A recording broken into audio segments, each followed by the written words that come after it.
That was the phrase Old Man Hemlock used at the general store, his voice a dry rustle of corn husks, his eyes like river stones worn smooth by time and dark water. He hadn't been trying to dissuade them. He was merely stating a fact, the way one might note that the sky was grey or the road was long.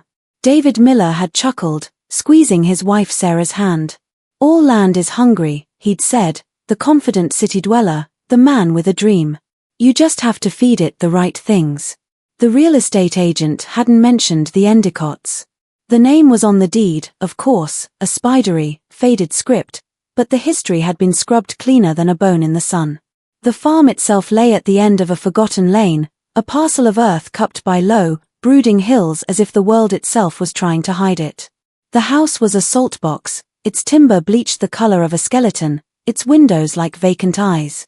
But the land was magnificent. It was this cruel joke that drew them in. The fields, long fallow, were a deep, loamy black, so rich it seemed to drink the light. The air was thick with the scent of damp earth and something else, something sweet and faintly cloying, like overripe fruit just beginning to turn. There were no birdsongs.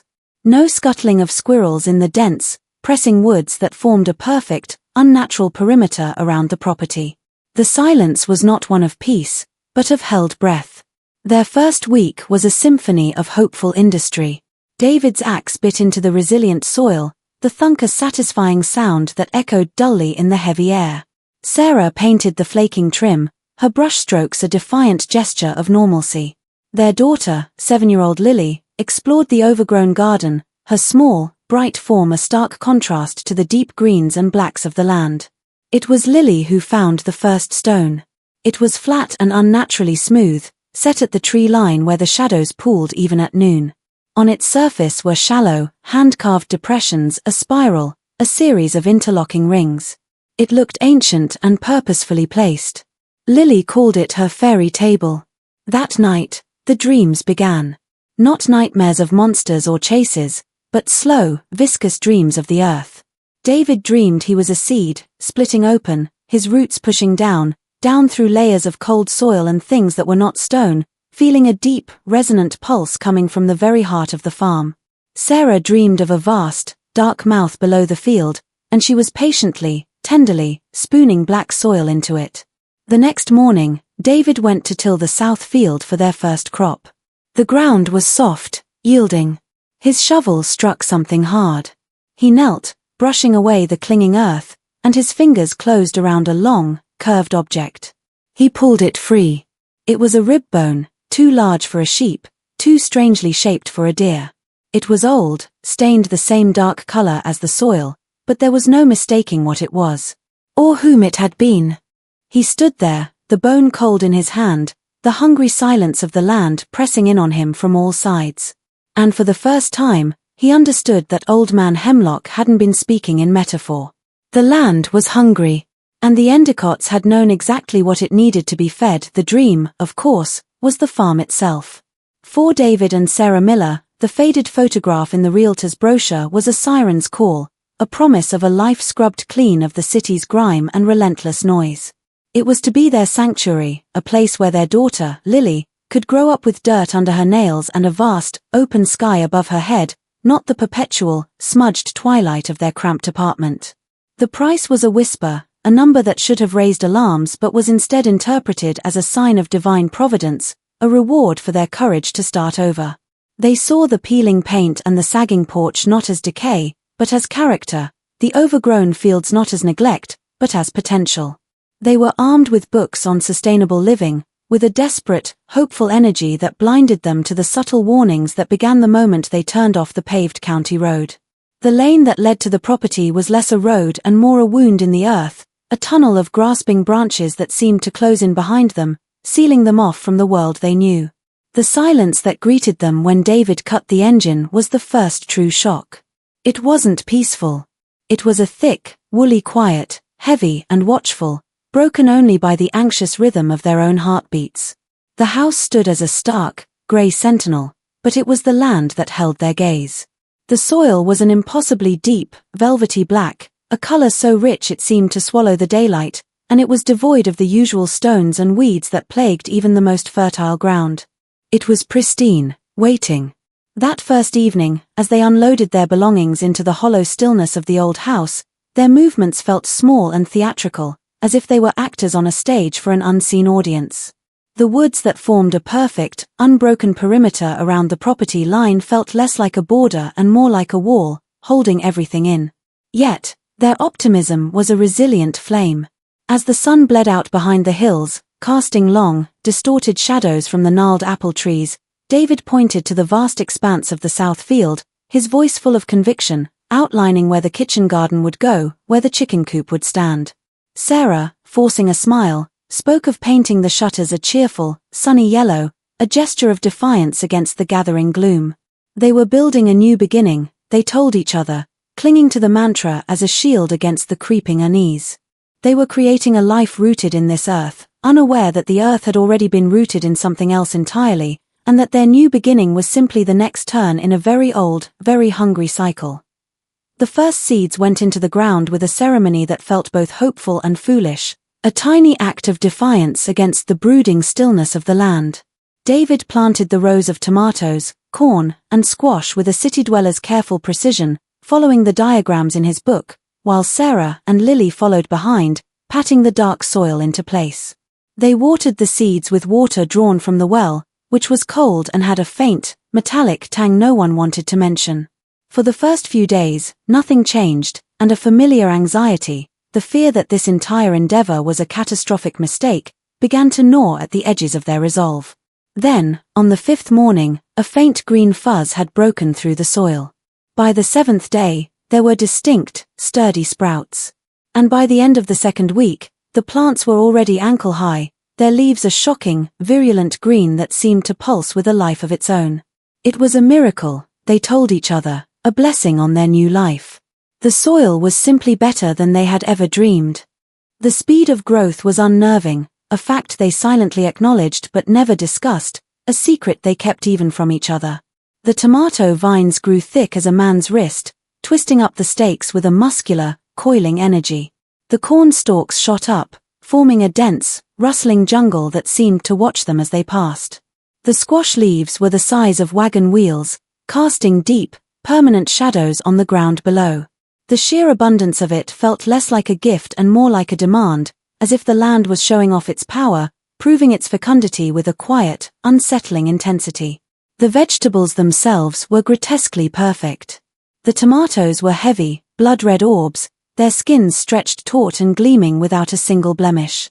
When one finally split from its own weight, the flesh inside was the color of a deep, venous wound. The ears of corn were packed with kernels that seemed more like rows of polished, yellow teeth. There were no pests, no blight, no competing weeds. The garden was a perfect, closed system of terrifying vitality. When they finally gathered their first harvest, the basket was almost too heavy to carry, the produce cool and strangely dense. That night, Sarah made a salad and a simple stew. The food was flavorful, rich in a way that supermarket produce never was, but it left a peculiar, heavy sensation in their stomachs, a deep, satiating fullness that felt ancient and profound. Lily, who usually picked at her vegetables, cleaned her plate with a quiet, focused intensity that was new. She looked up, her eyes wide and clear, and said the food from the quiet ground made her feel strong. Outside, under the blank gaze of a moonless sky, the garden continued to grow, the plants shifting and settling in the dark with soft, sighing sounds that could have been the wind, but weren't. The garden became Lily's kingdom, a place of deep, loamy trenches and towering, leafy canopies where a 7-year-old could vanish from sight in 3 paces. While her parents wrestled with the stubborn mechanics of the old well pump or the perpetual dampness seeping through the fieldstone basement, she would spend hours in that fecant, shaded world, her hands black with the rich soil, conducting silent, solemn conversations with the unseen. She was a quiet child by nature, and the farm had made her quieter still, her inner world deepening in a way her parents, in their frantic busyness, mistook for contentment. The discovery happened on a Tuesday, in a corner of the garden where the pumpkin vines were spreading with an almost aggressive vitality, their broad leaves like shields over the earth. She was digging, not for any purpose, but for the simple pleasure of it, her small trowel slicing easily through the soft, black earth. The resistance was slight, a faint tick against the metal. She thought it was a pretty stone, and she scooped it up, the soil falling away from the object in a dark cascade. It was not a stone. It was smooth and pale, the color of old ivory, and it was curved, tapering to a rounded end. It fit perfectly in the palm of her hand. She knew what it was, of course. She had seen pictures of skeletons in her books. But the knowledge did not bring fear. It brought a strange, profound fascination. This was a secret. The farm had given her a gift. She rubbed the dirt from it with the edge of her thumb, marveling at its smoothness, its perfect, miniature shape. It was a tiny finger bone, from the smallest digit. She glanced back toward the house, a furtive, instinctive movement. She saw her father, a distant figure wrestling with a length of rusted wire, and her mother was inside, her shape a blur through the dusty kitchen window. They would not understand. They would take it from her. They would bring with them their adult worry, their loud, sharp voices, and they would shatter the quiet magic of this place. So, she did not call out. Instead, she closed her small fist around it. The bone was cool, but it seemed to grow warm in her grasp. She slipped it into the pocket of her overalls. Where it settled against her thigh, a hidden talisman. From that moment, the garden felt even more like her own. She had a friend here now, a silent, ancient companion whose presence she felt in the rustle of the leaves and the deep, breathing silence of the soil. She would often take the bone out when she was alone, turning it over in her fingers, a key to a mystery she was only just beginning to sense, a first, physical proof of the quiet, patient history sleeping beneath their feet. The tradition was presented as a harmless local custom, a quaint piece of folklore from the old general store owner, Hemlock, who had watched them load their supplies with his unsettling, riverstone eyes. "The land here," he'd said, wiping a cloth over the counter with a slow, circular motion, "it remembers the old ways. The Endecotts, they always left a little something for it. A tithe, you could say. First of the harvest, a bit of milk, a loaf of bread. You leave it on the flat stone at the wood's edge. A gesture of thanks." He'd said it so matter-of-factly, as if advising them to check the tire pressure on their car before a long trip. David had laughed it off, but Sarah, feeling the weight of the man's gaze, had filed it away. It was Lily who remembered, of course. After they had gathered that first, unnervingly abundant harvest, she had asked about the fairy table. So, more to humor their daughter than anything else, they had selected a single, perfect tomato, its skin a grotesque, glossy red, and a small loaf of Sarah's homemade bread. At dusk, the three of them had walked to the tree line where the stone sat, a dark disk in the fading light. The air was still and cold. Sarah placed the offerings in the shallow, carved depressions, feeling a faint, foolish tremor in her hands. The act felt older than superstition, more primal than a simple tradition. They returned to the house, and no one spoke of it again. The next morning, driven by a curiosity she couldn't explain, Sarah went to look. The offerings were gone. Not a crumb of bread, not a seed or a spot of juice from the tomato remained. The stone was clean, as if scrubbed. But in the place where the food had been, something new lay. It was a tool, a trowel, its metal blade pitted with age but sharp, its wooden handle worn smooth and dark by generations of hands.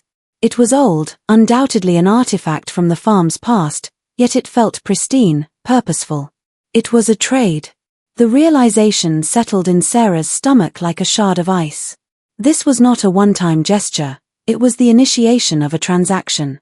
That evening, David, trying to rationalize it, suggested an animal must have taken the food and the tool was just a coincidence, something left behind by a previous owner and revealed by the morning dew. But he couldn't explain the cleanliness of the stone, nor the specific, useful nature of the object left in return. A silent, unspoken agreement passed between them. They would continue the practice. It was easier to participate in the strange ritual than to question the terrifying logic behind it. The following week, they left a small bundle of carrots. The next morning, the carrots were gone, and a handful of rust-free, perfectly serviceable nails lay neatly on the stone. The land was not just hungry, it was polite, and it was paying them back. The decision to bring chickens had been a cornerstone of their idyllic vision, a symbol of self-sufficiency and rustic charm. They built the coop from weathered planks found in the barn, A sturdy, sensible structure with a slanted roof and a small, fenced run. The 6 hens and the single, proud rooster they brought home from a farm 2 towns over were a splash of mundane life, their clucking and scratching a welcome, normal sound against the farm's deep silence. For a few days, all was well. The birds pecked at the ground, dust-bathed in the sun, and the rooster crowed at dawn with a bravado that made David smile. Then, one morning, the crowing did not come. The silence that lay over the farm was absolute and wrong. David was the one who found them, on his way to check the rain barrel. The coop's door was still latched, the wire of the run intact. They were not scattered, not torn apart by a fox or a raccoon. They were arranged. The 6 hens and the rooster lay in the center of their run, placed in a perfect, neat circle, their heads pointing inward. There was no blood, no sign of a struggle, not a single feather out of place. They could have been sleeping, except for the profound stillness and the shocking, uniform pallor of their combs and wattles, which had faded from a vibrant red to a pale, waxy gray. They had been completely drained of blood. David's first, frantic thought was one of bizarre, fastidious predators, but the latch was undisturbed, and there were no tracks in the soft soil of the run, not even their own. It was as if something had simply descended from the air, performed its grim work, and vanished. When he called out for Sarah, his voice was a strangled croak. Together, they stood at the edge of the run, staring at the macabre circle. The arrangement was not chaotic, it was ritualistic. It was not the work of hunger, but of purpose. The silence that had always been a presence on the farm now felt like a verdict. The land had not rejected their attempt at normalcy, it had consumed it, and in doing so, had delivered a message as clear as it was horrifying. Their quaint little dream of a farm was a lie. They were not farmers, they were tenants, living on a property that had its own, immutable rules, and whatever shared this land with them viewed their livestock not as animals, but as an offering it was entitled to take. The chickens were not killed, they were harvested. The change in Lily was as gradual and insidious as the deepening of autumn, a subtle shift in her fundamental composition that her parents, wrapped in their own cocoon of unease, were slow to fully recognize. It began with the quiet. The small, bubbling stream of her chatter, the questions and observations that had once filled the car and the house, slowly dried up. She became more self-contained, her large, watchful eyes seeming to absorb more than they reflected. She spent more time in the garden, even as the days grew shorter and a chill crept into the air, often sitting for long periods near the flat stone at the wood's edge, perfectly still. It was there, Sarah was sure, that she met him. She first spoke of him at the dinner table, her voice casual, as if mentioning an old friend. "The quiet man says the ground is sleeping soon," she said, pushing a piece of potato around her plate. David and Sarah exchanged a glance over her head. "The quiet man, sweetie?" Sarah asked, her voice carefully light. "Is he from your book?" Lily shook her head, a small, knowing smile on her lips. "No. He lives in the woods. He's very old. He likes that we leave the presents." A cold finger traced its way down Sarah's spine. The offerings were a secret, a pact of shared, unspoken dread between her and David. They had never discussed it with Lily. The sleepwalking started a week later. Sarah, woken by the creak of a floorboard, found Lily's bed empty. A jolt of pure terror sent her rushing through the dark house. She found her daughter not in the kitchen or the living room, but standing on the back porch, her small hand on the doorknob, her nightgown a pale ghost in the darkness. Her eyes were open, but they were vacant, focused on some inner landscape. "Lily," Sarah whispered, her heart hammering against her ribs. The child didn't respond. Gently, Sarah led her back to bed, her small body pliant and cool. The next morning, Lily remembered nothing. It happened again, and again. Each time, Sarah would find her moving with a sure, somnambulant purpose toward the back door, her destination always the same. One night, after a soft rain, Sarah followed the trail of small, bare footprints that led from the porch. They did not wander aimlessly. They formed a straight, deliberate line across the wet grass, past the barren garden, and ended at the flat offering stone. There they stopped, the impressions deep and clear in the mud, as if she had stood there for a very long time, waiting in the dark for something, or someone, to come out of the trees. The quiet man was no longer just a story.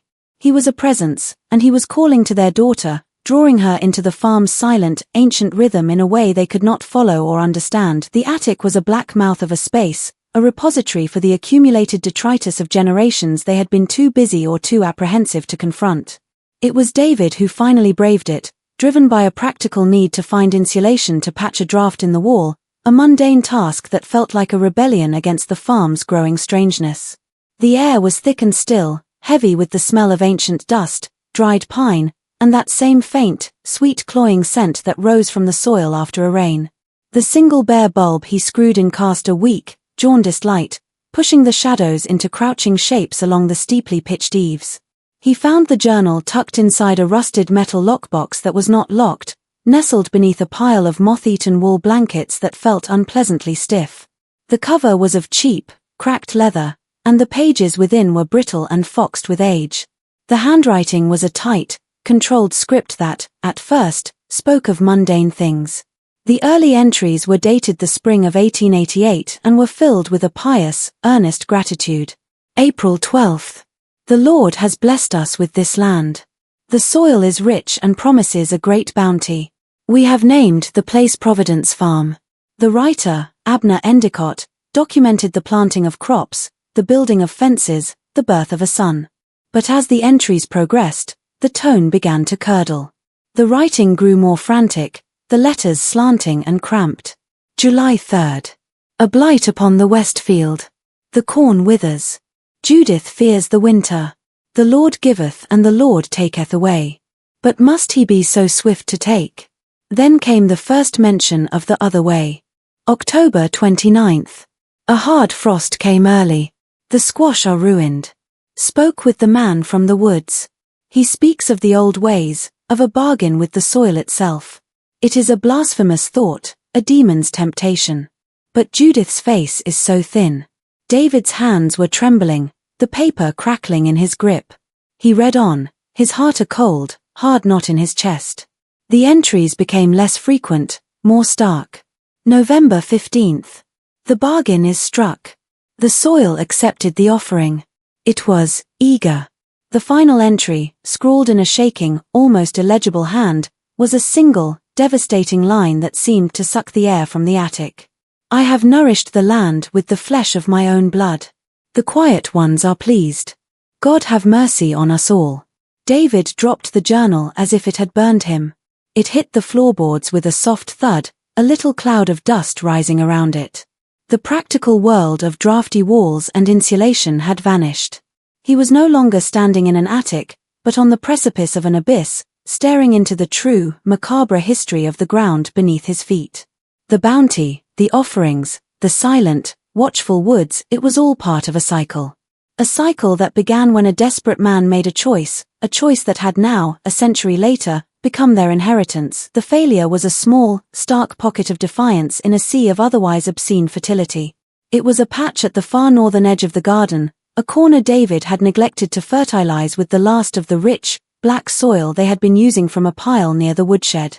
While everywhere else the late-season kale and Brussels sprouts thrived with a grotesque, waxy health, this one square of earth produced only stunted, yellowed plants that withered before they could bear any real fruit. It was a testament to the land's conditional generosity, a clear demonstration that its bounty was not a gift, but a transaction. They had run out of the special soil a week prior, and the thought of going back to the pile, of touching that cool, unnaturally vibrant earth, filled them both with a silent, shared dread. They tried to ignore the failing patch, but it stood as an accusation, a blemish on their willful ignorance. The first hard frost was forecast for the coming week, and a genuine fear of a lean winter, a fear that Abner Endecott's journal had carved into their souls, began to override their revulsion. It was on the afternoon they were staring at the pathetic plants, their breath misting in the cold air, that he emerged.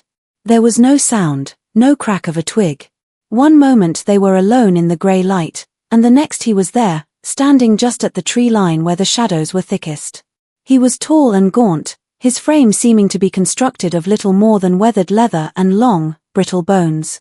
His clothes were old-fashioned but impeccably clean, dark wool that seemed to absorb the fading light. His face was a mask of fine wrinkles, but his eyes were clear and sharp, possessing a chilling, paternal calm. He did not smile. He held a burlap sack in one hand. "Your ground suffers," he said, his voice not much louder than the rustle of the dry cornstalks, yet it carried with a crisp, unnerving clarity. He took a single step forward, placing the sack neatly on the offering stone. "The land has its particular needs. It remembers the old agreements. It would be a shame to see your family want." His gaze swept over them, not with menace, but with the detached assessment of a master gardener inspecting his tools. He looked at the failing patch, then back at their faces, his expression one of mild, almost bored disappointment. The Endecotts understood. They prospered, for a time. Use this. It is what the soil requires. He did not wait for a response, did not ask for payment or thanks. He simply turned and melted back into the woods, the shadows swallowing him as completely as if he had never been.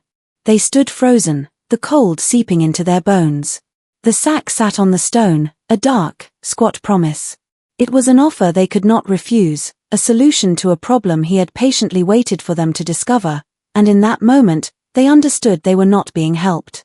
They were being managed. The sack sat on the stone for 2 days, a dark, squat accusation. They tried to ignore it, to discuss other options, but the spectre of the failing patch and the forecast of frost made a mockery of their bravado. The journal's words echoed in the silence of their home, a ghostly chorus of Abner Endecott's desperation. "Judith's face is so thin." Sarah was the one who broke. On the third morning, with the sky the color of lead and a sharp wind cutting across the fields, she walked out to the stone, her movements stiff with a resigned horror. She did not look toward the woods.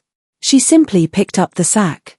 It was heavier than it looked, the contents a dry, shifting mass within the rough burlap. She carried it to the failing patch, her hands numb inside her gloves. David watched her from the kitchen window, his own reflection a pale, gaunt ghost superimposed over the scene. He saw her kneel, saw her untie the rough twine and open the sack. He saw her hesitate, her shoulders trembling, before she took a handful of the contents and cast it onto the barren soil. It was not like any fertilizer they had ever bought from a garden store. It was a deep, granular black, almost like coarse coffee grounds, but it seemed to absorb the weak light, making the surrounding earth look pale and anemic by comparison. There were tiny, white, pebble-like fragments mixed throughout, and Sarah refused to let her mind identify them, focusing instead on the mechanical act of spreading it, of working it into the cold earth with her trowel. It was an act of profound complicity. They were not just accepting a gift, they were actively participating in the farm's grim economy. They were feeding the soil with the very substance the gaunt man had provided, a substance whose origin they could no longer afford to question if they wanted to eat. That night, they ate a silent meal of canned soup, the failure of their own gardener judgment upon them. But the next morning, a change was already visible. The yellowed leaves of the stunted plants had begun to green at the edges. A vitality, swift and unnatural, was returning to the patch. The land was accepting their payment. They had looked into the abyss of their need and had taken the proffered hand. They had sealed the bargain that Abner Endecott had made a century before, moving from being unwilling tenants to active collaborators in the farm's dreadful, self-perpetuating cycle. The knowledge sat between them, a cold, heavy stone in the pit of their stomachs, and they knew, with a certainty that was worse than fear, that there would be no turning back. The harvest from the renewed patch was their secret shame, a bounty they gathered in silence, its vibrant health a constant, screaming reminder of the price they had willingly paid. They stored the grotesquely perfect vegetables in the root cellar, the dark, cool space taking on the feeling of a tomb filled with unclean riches. The farm's silence, once merely watchful, now felt expectant, like a held breath before a verdict. It broke on a night of the new moon, when the darkness outside was absolute, a solid wall of black pressing against the windows.